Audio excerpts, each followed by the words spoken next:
This class will be concerned with interpersonal skills. Now, interpersonal skills are vital skills in many situations. These are the skills that enable us to communicate effectively with colleagues, to recognize our respective skill sets, to recognize what we can do well and what we can't do well, and what our weaknesses are and what our strengths are, and it enables us to find channels of communications which allow us to communicate and work effectively together. So interpersonal skills are very important. It's what connects us. Having good interpersonal skills allows individuals to effectively interact with each other. The interpersonal skills allow us to come together to discuss issues and deal with issues and get over any differences that we may have. It enables us to deal with each other effectively and amicably. Interpersonal skills varies from communication skills to social skills. This skill is vital for many job roles within organizations. Communication skills are very important in business. Communication skills must be such that it enables us to get the work done. It must enable us to process information, to process data, to convert into information perhaps is a better way of putting it. But we must be able to deal with the data, deal with the information and act on it. And that means communication skills. And the communication skills to be effective must be understood, which means we must recognize the varying set of skills, all sorts of skills within the organization. And our own interpersonal skills means we're able to accommodate that variation right across the organization. Some people working for the organization may not have good language skills. Some people may not have good numeracy skills. Some people may not have good communication skills in general. Or their personalities may be very introvert. All sorts of situations arise. But interpersonal skills, a good set of interpersonal skills, enables us to communicate effectively at all levels. Thus, that's what's meant by a good set of interpersonal skills. Generally speaking, interpersonal skills are developed subconsciously throughout life and develop from experiences. Generally speaking, we practice our interpersonal skills right throughout, from school days right through various jobs, through various work experiences and various life experiences. We know what works. We know how to treat people. We know how to listen. We know how to pick up information and how to respond. And we know how to do this effectively without causing bad feelings or without causing any adverse emotions. So interpersonal skills tend to be acquired subconsciously. They're not taught at school. In a sense, they can't be taught at school. They are what we know to be right. These are the skills that we know that work. Now, the importance of interpersonal skills.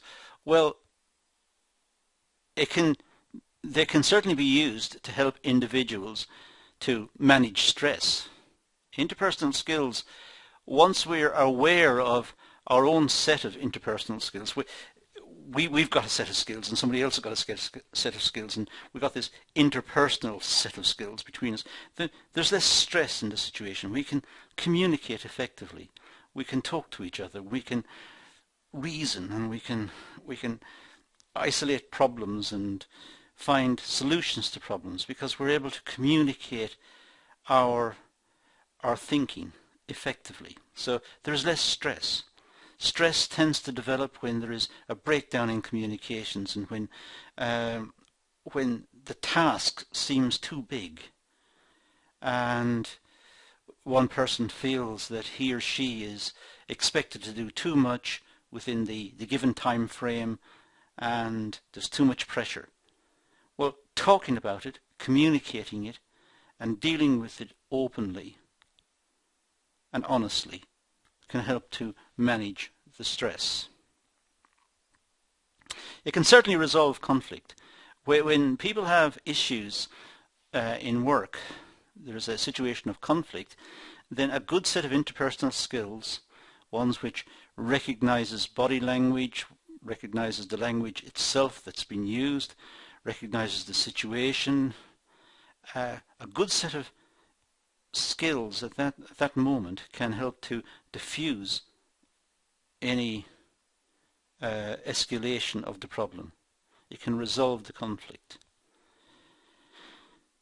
And it helps us to communicate with others, which is very important.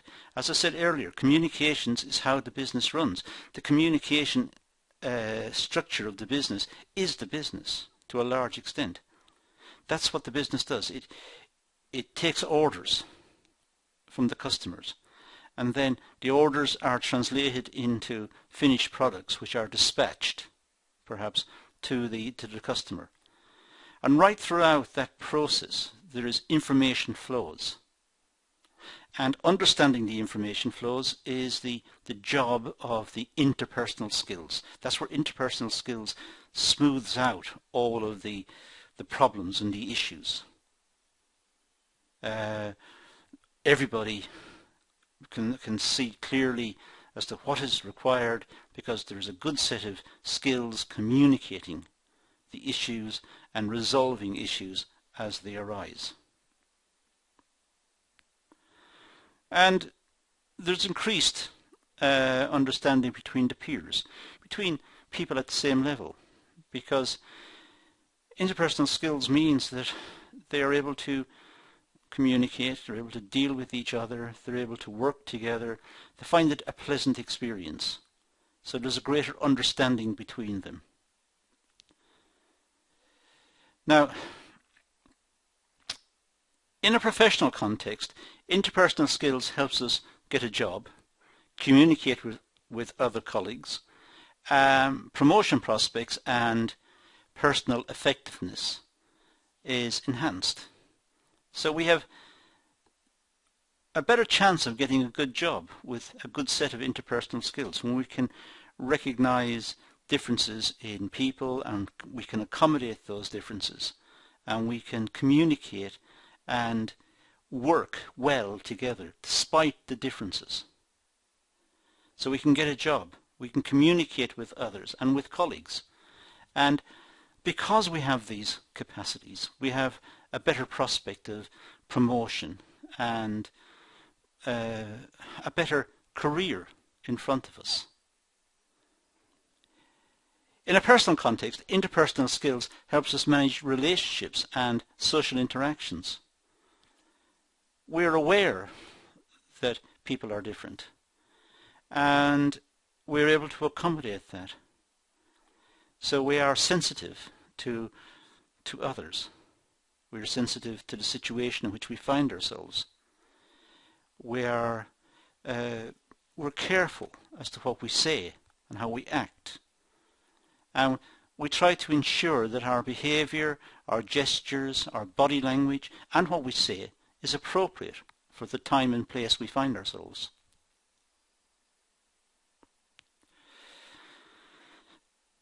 Now, what does interpersonal skills involve? In fact, it involves quite a long list. We can imagine a long set of skills, interpersonal skills. So I'm just going to give you them all at once and we'll just go through them quickly. This may not be an exhaustive list. There may be others that you can come across and add to the list. But what we've come up with here is we have good communication skills, as we've been talking about. We've good listening skills. That's important. It's important to be able to listen to others and to understand what's been said and the importance of what's been said, the relevance of what's been said. We have assertiveness, but not too much. We're not arrogant and we're not forceful. We're just gently assertive that the point we're trying to make, there is a logic in the point, and it's based on experience, and it's based on research, and it's based on careful thinking. If that's the case, then we can assert it. But being sure, or trying to ensure, I should say, that others come along with us, that others understand what we're trying to do and the importance of what we're trying to do. So it's, if you like, gentle assertiveness. Number 4 is social skills. Generally, knowing how to behave when in a social context, knowing how to behave at a wedding or at a funeral, or knowing how to behave in public places, because we are representing the business, and we are also representing ourselves and our future prospects. So having good social skills is important. Being polite, being well behaved, being well spoken, delivering ourselves in that sense is important.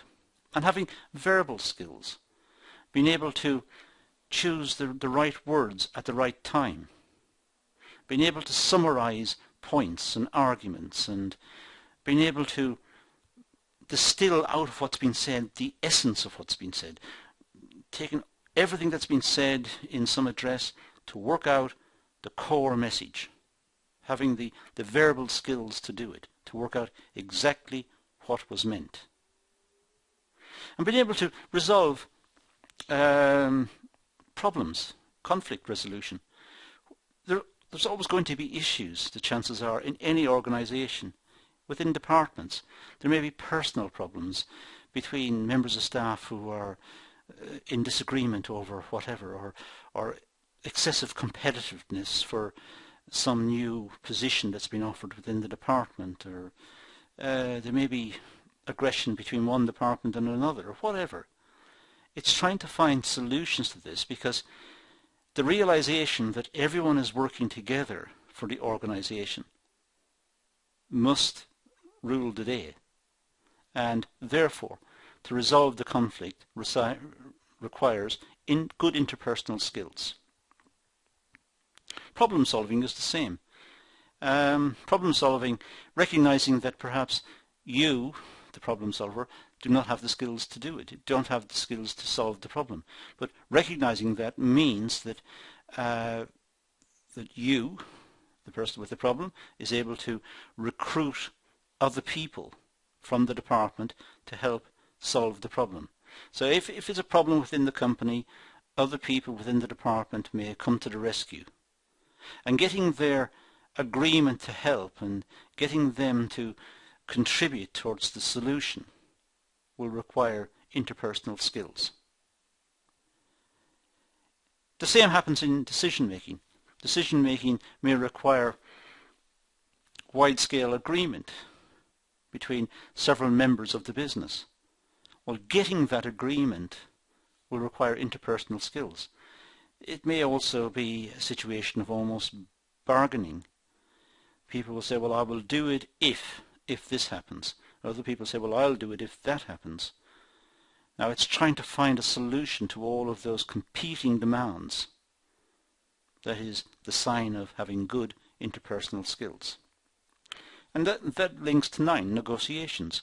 Being able to negotiate, being able to give and to accommodate differences, and to give ground, to agree to something, and in the expectation that something else will happen.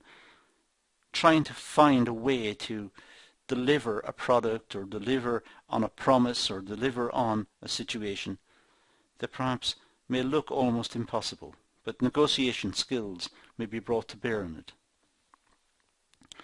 Could also be the case that there are presentation skills that require interpersonal skills. Presentation skills, it's important for the presenter. Let's say it's a business presentation. It's important for the presenter to be aware that the audience, some of the audience may not be technically qualified. Some of the audience may have poor computing skills. Some of the audience may have poor language skills, or poor numeracy skills. So it's understanding all of those differences, trying to make a presentation that suits everyone, whilst at the same time not boring the more alert and the more, if you like, intelligent members of staff, the more educated members of staff. So making a presentation that is inclusive, it takes everybody, but at the same time is interesting to everybody. Now, that is a real skill. That is a very difficult skill to achieve. The same with using computer technology, having the interpersonal skills, using programs and communications via emails, for example, and video conferencing and so on. It's a question of understanding the importance of interpersonal skills in those contexts. Now, the importance of verbal and non-verbal communications, because there are two types. First of all, communication skills. Well, communication skills is the exchange of information between individuals or groups of people. It's a vital skill which is used almost all the time in all activities. Communication skills is the exchange of information. That's what communications is. Communications may be contaminated or disrupted in the communications process. Something called noise may affect the communications and the quality of the communications. Noise is anything which distorts the message. But communication skills is the exchange of information between individuals or groups of people. Effective communications between individuals articulates respect for each other's opinions, effective negotiation and persuasion. So effective communication respects differences of opinion, and it's effective in negotiations. It's necessary in negotiations to have effective communications. It's clear that both sides must understand the message, must understand what's been said.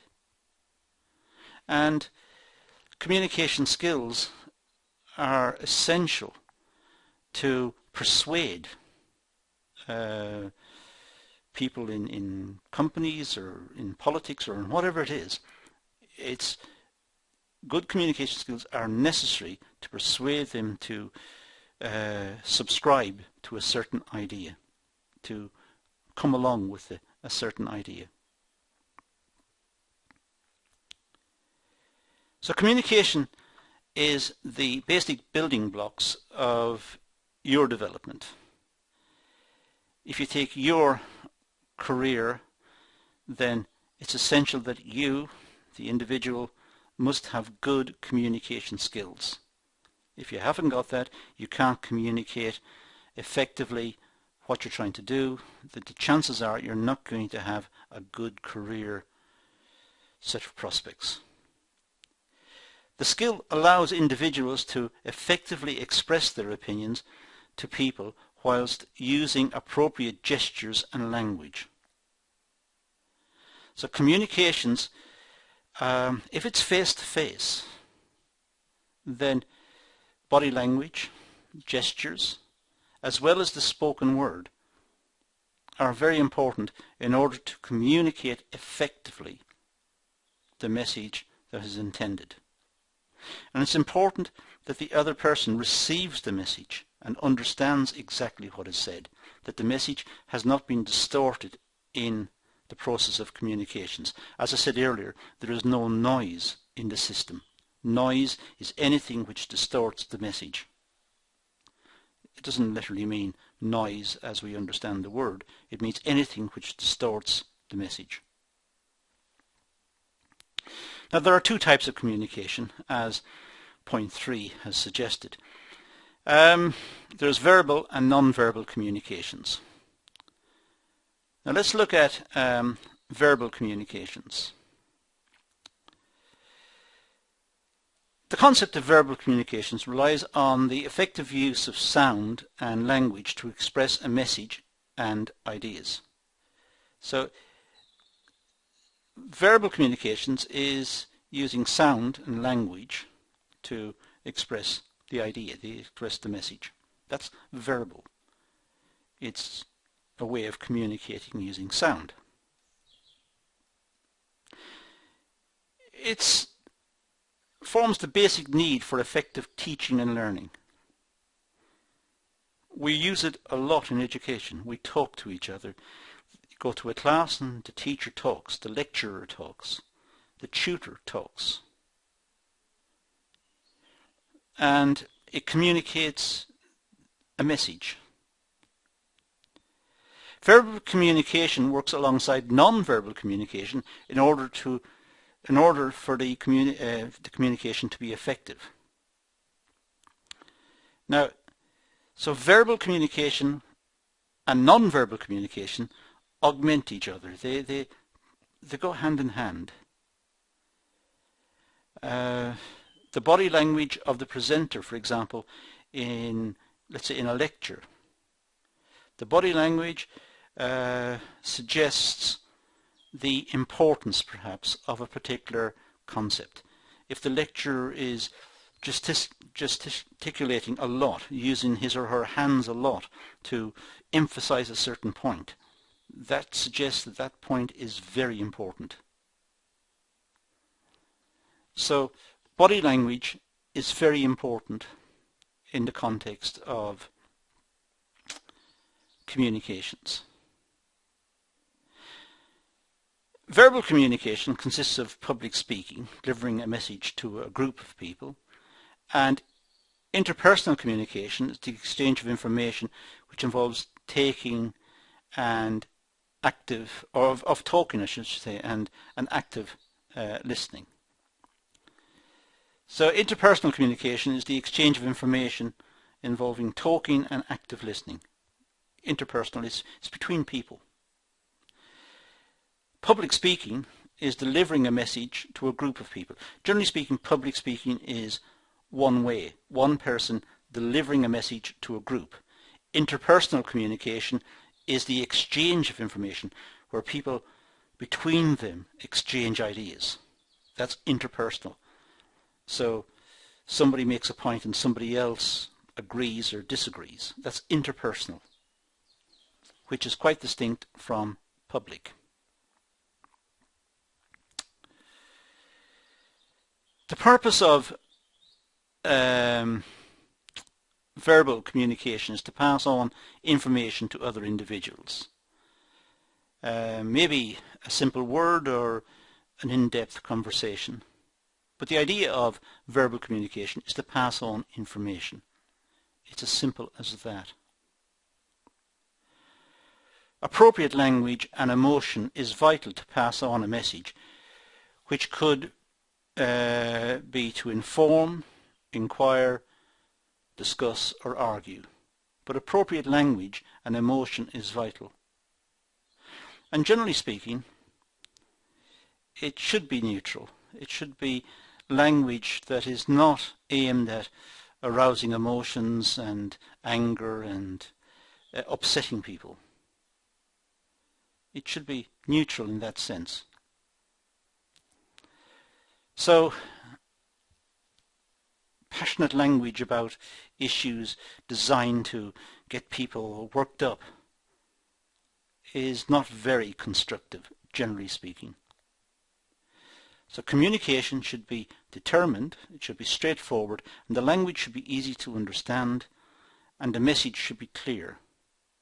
And the core of the message should be clearly understood. A main barrier to effective communication is misunderstanding. This can be due to differing opinions, your use of words, and also language barriers. So misunderstandings can arise in a variety of ways, but differences of opinion are a major source of misunderstanding. When people are committed to certain ideas, then there's a misunderstanding. People misunderstand what each other is trying to do. It can be due to a whole variety of reasons. For example, the language barriers may depend on levels of education. Some people may not understand the words or the vocabulary that's being used, or the precise meaning of the words. And that also could be related to social status. Accountants will use certain language that others may not use, and legal people, solicitors or lawyers, may use different language, and engineers may use different language, and so there may be differences, but also lifestyle. People may not simply have interest in language and may not have a big vocabulary. They may be more interested in watching sports on television and have not developed their language skills. They don't read a lot, perhaps. Could be cultural background. Misunderstandings because of cultural background can be quite deep. People say, well, in my culture we don't believe this, or in my culture we don't do that. And there's a source of misunderstanding. How to get around this problem, how to get people all moving together. And there could also be geographic issues, accent. They're speaking the same language, but it sounds different, and they're not quite sure what is meant, and some words in some areas may have slightly different meaning. So there may be issues there. Now let's look at nonverbal communications. Now when we interact with others through wordless signals, we call this nonverbal communications. We're interacting with others, but we're doing it without words. We're interacting without words, so we're using nonverbal communications. This could be gestures, facial gestures, or we could be using our hands to communicate. Effective communication requires an understanding of nonverbal communications, which ranges, as I said, from body gestures to eye contact. So nonverbal communication runs across many areas. It's very difficult to interpret, and there are wide geographic misunderstandings of body language. In certain cultures, in certain countries, a gesture could be seen as complimentary, whereas in another country it could be seen as very rude or very insulting. So there's a wide range of interpretations to body language, and for that reason it must be dealt with care. It is important, however, it allows us to understand individual reactions. That's providing we understand the body language, we understand the gestures that are being used. As I said, if we don't, it can lead to even greater misunderstanding. Now the types of non-verbal communications. Well, as I said, facial gestures. Facial expressions are universal throughout all cultures. Nearly all cultures we pull faces, but it's what the face that's pulled means that's the problem. There's not universal agreement amongst social scientists and psychologists and so on about what's meant by certain facial gestures. In one society, as I said, it's a sign of happiness. In another society, it's a sign of pain. Although a smile is a smile no matter where you go, I guess, and a frown is a frown. But within those extremes, there are gestures which could be discomfort, and there can be facial expressions which shows a great deal of contentment with whatever's said. It's very difficult, and in order to read the body language, it's necessary to know that particular culture and that particular geographic area. Body language also is a way of non-verbal communications. Posture, hand movements, the way you walk and the way you stand. Body language is very difficult to interpret, but it can communicate. It can communicate how the person feels about a certain situation or about what's been said. And understanding the body language can be important. Hand-eye contact. Our hand-eye movements can impart how we feel about certain things. Someone rolling their eyes could be showing that they are pretty much fed up with what's been said. If people are rubbing their faces, it may mean that they're very bored with what's been said. It depends. Again, but it's important to recognize that these are non-verbal types of communication. It's a powerful communication mechanism and allows for better communication between individuals. It includes, as I said earlier, it includes pointing and hand movements and expressing interest and attraction through eye contact. But it's important to be able to interpret body language and non-verbal communications, and it is very, very difficult.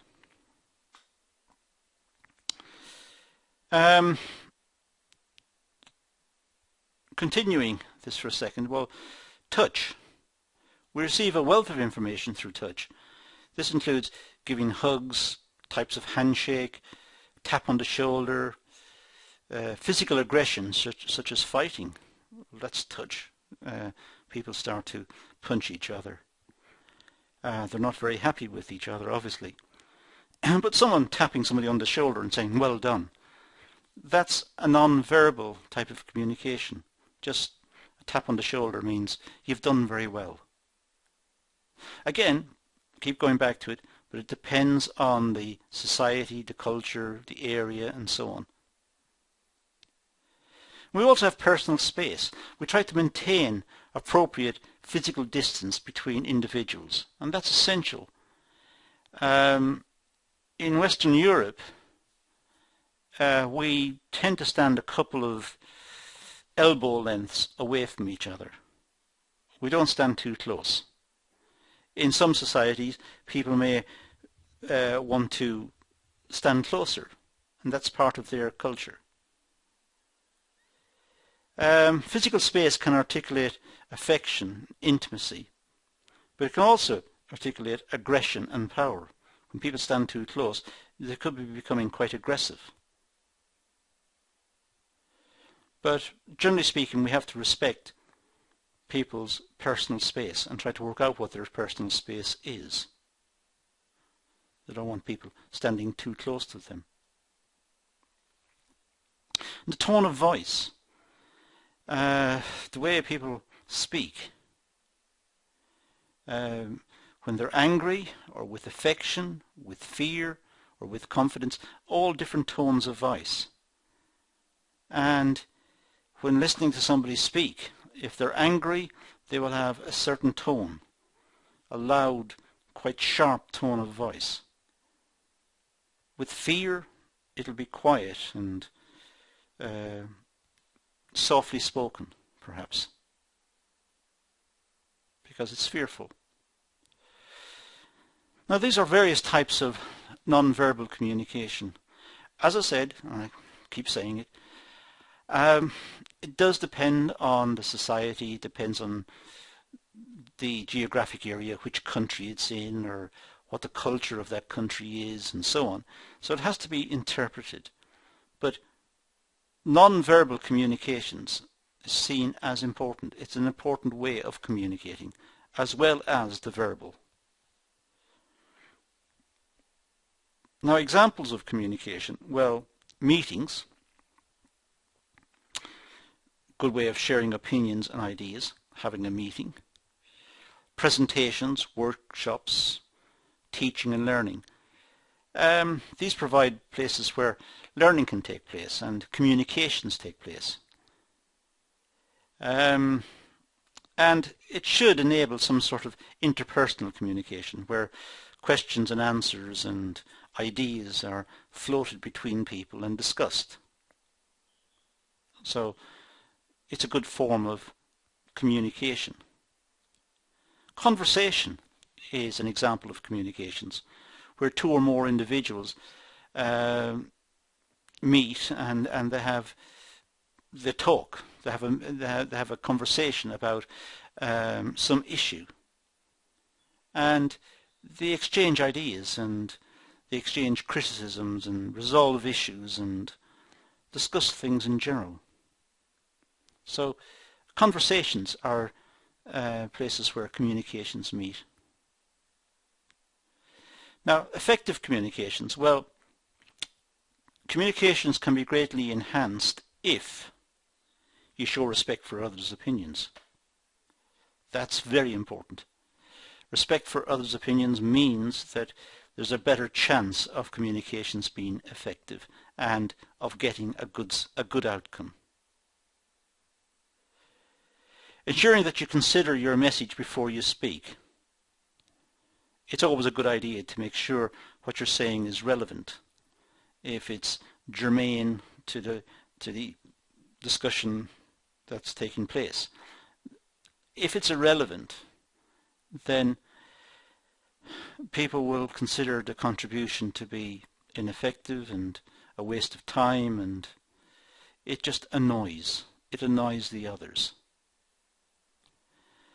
And also, if it's not well considered, it may upset people's opinions. It may upset what they feel or what they think. It may be insulting. It may not be the intention to insult. The intention was to make a point, but as it turned out, it may be construed as insulting because it wasn't thought through at the start. It's always advisable to speak clearly and choose the words carefully so that communications is clear and the other side are receiving the message clearly. If it's a face-to-face situation, use appropriate non-verbal communication while expressing the language, but minimize the non-verbal communication if possible. It's not wise to be very animated and jump up and down and wave your arms around too much. That's not good practice. Try to deliver the message as professionally as possible. Effective communications with some body language, some non-verbal communications, but not too much, just gentle.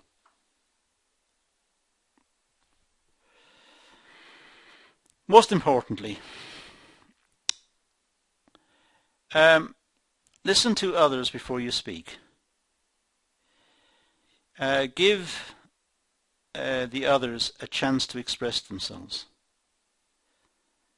So try to take the people that are being addressed into account. They have opinions, they have ideas.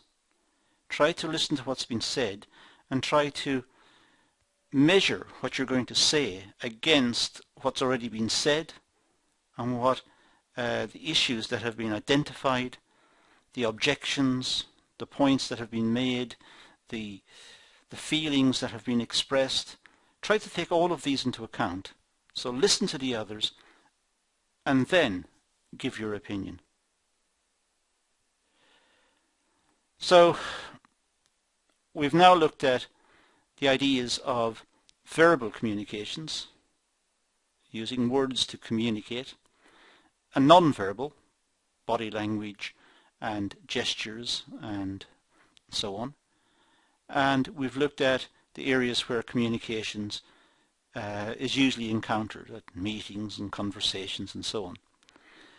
And that's all I'm going to do in this session. So we're going to leave it at that and say thank you for watching.